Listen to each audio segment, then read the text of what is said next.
Departamento de Finanças a começar o projeto de conta anual 2019 de luna de dezembro, mandando mail para o diretorado não começar duna aporte na secção de kerngegevens. Na luna de januário começar a fazer controle e correção necessário de cifras. Nossa administração será de 4 de fevereiro e dia 27 de fevereiro a finalizar todo o trabalho e a mandar e controla do cheio para accountant. O time de accountant a bini boneiro e promessi man de luna de março para dar uma continuação na ainda de controla. Nesse momento aí nós estamos tendo o resultado positivo de 7,1 milhões. Fora de controla surge alguma correção que nós recebemos dia 3 de abril. Durante o período de 3 de abril, nós deliberar a lista de correção junto com o accountant e no começo de luna de maio, nós estamos tendo nosso primeiro draft de conta anual 2019. O câmbio primordial, com o acordo assim, estava arriba vastgoed e logeergastenbelasting. Depois de assim, o câmbio não necessário, o resultado positivo abrirá 8,1 milhões. Dia 5 de maio último, nós podemos receber a controleverklaring e accountantsverslag e por arriba o boekje drukkerij.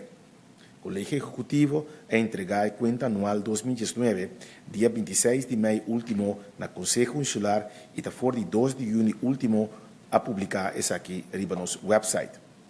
Nós podemos concluir com o trajeto de conta anual 2019, acá na segundo ciclo de plano e controle e de enquadro e lei vigente wet FINBES. E vai para o capítulo de cifras. Custosamente, nós que a elaborar a cifra de conta anual 2019. Como mencionei anteriormente, nós será 2019 com resultado positivo de 8,1 milhões. O saldo positivo da consequência que nós temos 2,9 milhões extra na entrada.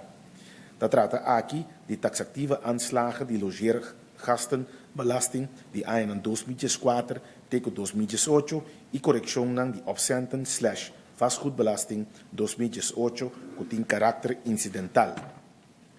Na parte de gasto durante 2019, a entidade pública saca montante de 5,2 milhões menos. A entidade pública administra durante 2019 montante de 91,6 milhões total na entrada que consiste de 3,1 milhões na erfpacht e huur, 5,8 milhões na leges, 3,2 milhões na belasting, 28,6 milhões na compensação livre e assim na chamada vrije uitkering.